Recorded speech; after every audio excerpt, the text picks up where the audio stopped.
Hi hello friends, welcome back to my channel. ನಾನಿವತ್ತು ನಿಮಗೆ Gowdagere Chamundeshwari temple ತೋರಿಸೋಣ ಅಂತ ಬಂದಿದ್ದೀನಿ. ನೀವು ಆಲ್ಮೋಸ್ಟ್ ಎಲ್ಲರೂ ನೋಡಿರ್ತೀರ ಅಂತ ಅನಿಸುತ್ತೆ. ಈಗ ನಾನು ಇವಾಗ ಹೋಗಬೇಕು ಅಂತ ನೋಡಿ ಋಣ ಈಗ ತುಂಬಿತು ಅನಿಸುತ್ತೆ. ನಾನು ಈಗ ಹೋಗಿದ್ದೀನಿ. ನನಗೂ ತುಂಬ ದಿನದಿಂದ ಆಸೆ ಇತ್ತು ಹೋಗಬೇಕು, ದೇವಸ್ಥಾನ ನೋಡಬೇಕು ಅಂತ. ಆದರೆ ಇವತ್ತು ನಾನು ಸಂಡೇ ಹೋಗಿರೋದ್ರಿಂದ ತುಂಬಾ ರಶ್ ಇತ್ತು.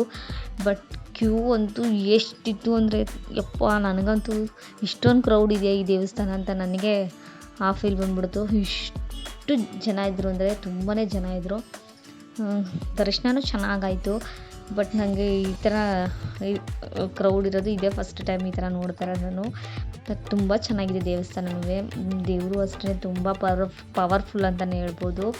ನಾವು ಅಂದ್ಕೊಂಡಿದ್ದಾಗುತ್ತೆ ಅಂತ ಎಲ್ಲರೂ ಹೇಳ್ತಿದ್ದಾರೆ ಅಲ್ಲಿ ಹೋಗಿ ಬಂದಿರೋರೆಲ್ಲ. ಸೊ ಹಾಗಾಗಿ ನಾನು ಹೋಗಿ ಬಂದಿದ್ದೀನಿ. ಆ ದೇವರು ನನಗೂ ಒಳ್ಳೇದು ಮಾಡಲಿ ಅಂತ ಕೇಳ್ಕೊಂಡು ಬಂದಿದ್ದೀನಿ. ಮತ್ತು ನನ್ನ ಸಬ್ಸ್ಕ್ರೈಬರ್ಗೂ ಒಳ್ಳೇದು ಮಾಡಲಿ ಅಂತ ಕೇಳ್ಕೊಬಂದಿದ್ದೀನಿ.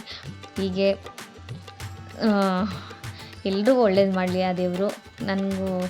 ನಾನು ಕೇಳ್ಕೊಬಂದಿರೋದೇ ಅದು, ಎಲ್ರಿಗೂ ಒಳ್ಳೇದು ಮಾಡಬೇಕು ಅಂತಲೇ. ಮತ್ತು ಹಂಗೇ ಬಸಪ್ಪನ ದೇವರು ನೋಡಿದೆ. ತುಂಬ ಖುಷಿಯಾಯಿತು ನನಗೆ ಎಲ್ಲ ನೋಡಿ. ತುಂಬ ಚೆನ್ನಾಗಿ ದರ್ಶನ ಎಲ್ಲ ಆಯಿತು. ನನಗಂತೂ ನೋಡ್ತಿದ್ರೇ ಒಂಥರ ಖುಷಿ ಆಯ್ತಿತ್ತು. ಏನಪ್ಪ ಇಷ್ಟೊಂದು ಜನ ಇದ್ದಾರೆ, ನಾನು ಈ ಥರ ಎಲ್ಲ ಜಾಸ್ತಿ ಹೋಗಿಲ್ಲ. ಇದೆಲ್ಲ ನೋಡ್ಬಿಟ್ಟು ತುಂಬ ಖುಷಿಯಾಯಿತು.